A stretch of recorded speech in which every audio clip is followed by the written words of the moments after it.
देख रहे हैं नेक्स्ट 9 न्यूज और मैं हूं आपके साथ मेघा। हमारे खास प्रोग्राम किस्सा राजनीतिका में आप सभी का स्वागत है।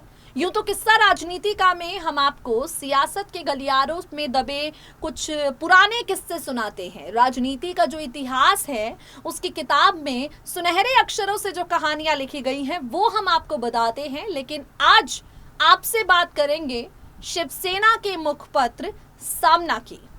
आप सब जानते हैं जो शिवसेना का मुखपत्र है सामना, इसमें फिलहाल शिंदे गुट है जो निशाने पर है। सामना का हर एक पन्ना उठाकर देख लीजिए, शिंदे गुट ही है जो फिलहाल सबसे ज्यादा हाईलाइटेड है। एक बार फिर से यही हुआ है।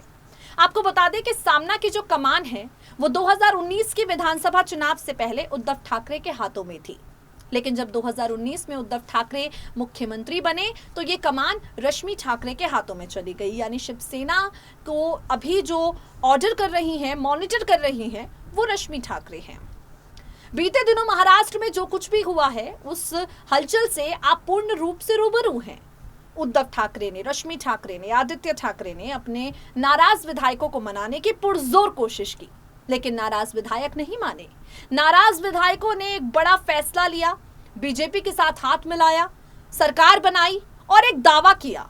दावा ये कि हम असली शिवसेना हैं। जब असली और नकली शिवसेना की लड़ाई हुई तो मामला सुप्रीम कोर्ट में चला गया। इसी मामले को गंभीरता से लेते हुए शिवसेना सांसद संजय राउत कहते हैं, जब मामला कोर्ट में है, सरकार असंवैधानिक है, तो सरकार को हटाइए, राष्ट्रपति शासन लगाइए। एक तरफ संजय राउत हैं जिनके बड़बोले बयान थमने का नाम नहीं ले रहे हैं। संजय राउत है जिनकी धमकियां, जिनकी चुनौतियां, जिनकी चेतावनियां इन विधायकों पर जारी हैं, और वहां दूसरी तरफ शिवसेना में सामना में एक लेख के जरिए बागी विधायकों को भावनात्मक रूप से वापस आने के लिए कहा गया है। इस लेख में साफ साफ कहा गया है कि भाजपा महाराष्ट्र का बड़ा विकास नहीं होने देना चाहती, महाराष्ट्र को दिल्ली की तुलना में बड़ा नहीं होने देना चाहती, और इसीलिए महाराष्ट्र में बीजेपी ने शिवसेना में फूट डालो की राजनीति की है। इस लेख में यह दावा किया गया है कि बीजेपी ने जानबूझकर ऐसा खेल खेला कि शिवसेना दो हिस्सों में बंट जाए, और इसके बाद यह भी कहा गया कि अगर आप असली शिवसेना हैं, आप बाला साहेब ठाकरे के विचारों वाली शिवसेना के साथ जुड़ जाइए, भाजपा के साथ मत रहिए, क्योंकि ये भाजपा सिर्फ महाराष्ट्र का कद को छोटा करने में जुटी है, मराठियों के कद को छोटा करने में जुटी है। क्या कुछ ये नई खिचड़ी है जो सामना में पकी है, अपनी खास रिपोर्ट के जरिए आपको सुनाते हैं, सुनिए जरा। शिवसेना के मुखपत्र सामना के जरिए एक बार फिर से एकनाथ शिंदे पर हमला किया गया है। महाराष्ट्र में हुए राजनीतिक उठापटक के बाद शिवसेना बागी शिंदे गुट और भाजपा पर वैचारिक हमले करती हुई लगातार नजर आ रही है। इस क्रम में शिवसेना ने अपने मुखपत्र सामना के जरिए बीजेपी और शिंदे गुट पर एक बार फिर से हमला बोला है। आपको बता दें, सामना की संपादक रश्मि ठाकरे हैं और उसी सामना में साफ साफ लिखा गया है, महाराष्ट्र अब दिल्ली के सामने झुकने वालों के हाथों में जा चुका है। शिंदे गुट ने बगावत हिंदुत्व के लिए नहीं बल्कि अपने स्वार्थ के लिए की थी। दरअसल उद्धव ठाकरे दिल्ली के लिए चुनौती बन रहे थे, इसलिए शिवसेना को तोड़ा गया। शिंदे गुट को बीजेपी द्वारा शिवसेना कहना बाला साहेब ठाकरे के साथ एक बड़ी बेईमानी है।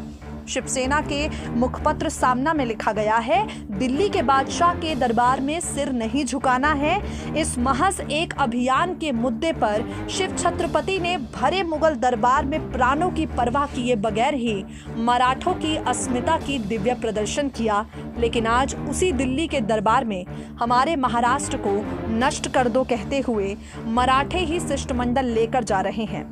शिवसेना से एक बगावती गुट को दिल्ली ने अपने तरफ मोड़ लिया है।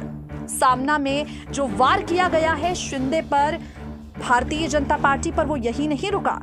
आगे लिखा गया है, ऐसा आभास कराया जा रहा है कि शिंदे गुट ही असली शिवसेना है। फिर शिंदे गुट का उल्लेख देवेंद्र फडणवीस शिवसेना के रूप में करते हैं। अब उनका उद्धव ठाकरे से व्यक्तिगत बैर है, इसे समझ सकते हैं, परंतु टूटे हुए गुट को शिवसेना कहकर संबोधित करना बाला साहेब ठाकरे के साथ तो जैसे बेईमानी है। आपको बता दें, करीब 40 शिवसेना के विधायक हैं जिन्होंने एमएलसी चुनाव के तुरंत बाद अपनी बाजी पलट दी। 40 शिवसेना के विधायक हैं जिन्होंने उद्धव ठाकरे के नेतृत्व पर सवाल उठाया, आदित्य ठाकरे की संजीदगी पर सवाल उठाया, एनसीपी और कांग्रेस के साथ हुए गठबंधन एमवीए पर सवाल उठाया और उसके बाद बीजेपी के साथ जुड़ गए। इन 40 विधायकों ने अपने आप को असली शिवसेना कहते हुए भारतीय जनता पार्टी के साथ गठबंधन किया और महाराष्ट्र में भाजपा शिवसेना की सरकार एक बार फिर से बनाई। हालांकि असली और नकली शिवसेना को लेकर मामला अब भी कोर्ट में है। सामना में इन्हीं 40 बागी विधायकों पर तंज कसते हुए लिखा गया है, हिंदुत्व के मुद्दे पर जो विधायक शिंदे गुट में गए हैं उनमें से दीपक केसरकर, उदय सामंत तो पवार की ही पाठशाला से प्रमाण पत्र और लिविंग सर्टिफिकेट लेकर शिवसेना में आए थे। उन्हें अब राष्ट्रवाद से इतना द्वेष क्यों होना चाहिए? यहाँ नैतिकता का विषय नहीं है बल्कि राजनीतिक स्वार्थ ही अधिक दिखाई पड़ रहा है।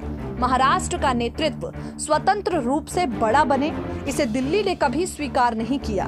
उनकी छाया व आश्रम में ही आप रहें, ऐसी ही उनकी हमेशा से अपेक्षा रही। दरअसल उद्धव ठाकरे के बढ़ रहे राजनीतिक कद और महत्व के भय से शिवसेना को तोड़ दिया और उद्धव ठाकरे के पैर खींचे। आज यही सच्चाई है। देवेंद्र फडणवीस के कद को छोटा करने के लिए उन्हें दिल्ली ने उप मुख्यमंत्री बनाया। शिवसेना तोड़ी जाए, महाराष्ट्र को कमजोर किया जाए, इस एक ही एजेंडे पर फिलहाल जोर शोर से काम चल रहा है। आपको बता दें, सामना में जो वार भारतीय जनता पार्टी पर किए गए हैं, जो वार यहाँ पर एकनाथ शिंदे पर किए गए हैं, वो यही नहीं रुके बल्कि इसके बाद बीएमसी चुनाव को लेकर भी आगे की रणनीति पर इस मुखपत्र में सवाल उठा दिया गया। सामना में आगे लिखा गया, बीजेपी की इस घिनौनी साजिश में खुद को बाला साहेब ठाकरे का शिवसैनिक कहने वाले लोग भी शामिल हो गए। ये बिल्कुल अनुचित है। शिंदे गुट की मदद से बीजेपी को मुंबई पर से मराठी छाप मिटानी है। महापालिका पर आज भी शिवसेना का भगवा झंडा कायम है, उसे भी उन्हें उतारना है। लेकिन क्या शिंदे गुट ये स्वीकार करेगी? महाराष्ट्र में अब राजनीति का निम्न स्तर होता दिख रहा है, लेकिन दुख की बात यह है कि उसमें खुद को शिवसैनिक कहलवाने वाले शामिल हो गए। तो अब देख सकते हैं किस तरह से भावनात्मक रूप से भी इस लेख में निशाने साधे गए हैं। इस लेख में साफ साफ रश्मि ठाकरे जो इसकी संपादक हैं और जिस तरह से उद्धव ठाकरे की तरफ से सवाल उठाए गए हैं, साफ साफ इस लेख में कहा गया है कि भारतीय जनता पार्टी का मकसद देश में महाराष्ट्र के कद को छोटा करना है, मराठियों के कद को छोटा करना है। इसी को लेकर शिवसेना को दो हिस्सों में बांट दिया है। इस मुखपत्र में साफ साफ इस लेख में लिखा गया है, दावा किया गया है कि बीजेपी उद्धव ठाकरे के बढ़ते हुए राजनीतिक कद से डर गई। भारतीय जनता पार्टी इस बात से डर गई कि भाजपा के सामने मराठा समुदाय ऊंचा होता जा रहा है और उद्धव ठाकरे के कद को छोटा करने के लिए ही ये बड़ा फैसला दिल्ली से लिया गया है। तो देखा आपने किस तरह से सामना लेख के जरिए एक बार फिर से भावुक अपील की गई है बागी विधायकों से। रश्मि ठाकरे पहले भी बागी विधायकों को मनाने की कोशिश कर चुकी हैं, उनके परिवार वालों को फोन कर चुकी हैं, एकनाथ शिंदे को फोन कर चुकी हैं, उनकी पत्नी लता शिंदे को फोन कर चुकी हैं। पहले के जो प्रयास थे वो व्यर्थ रहे। अब ये प्रयास क्या रंग लाते हैं आगे आने वाले वक्त में पता चलेगा। किस्सा राजनीति का में आज के लिए इतना ही। वक्त हो गया है आपसे विदा लेने का। देश और दुनिया की तमाम बड़ी खबरों से जुड़े रहने के लिए चैनल को सब्सक्राइब करें। नमस्कार।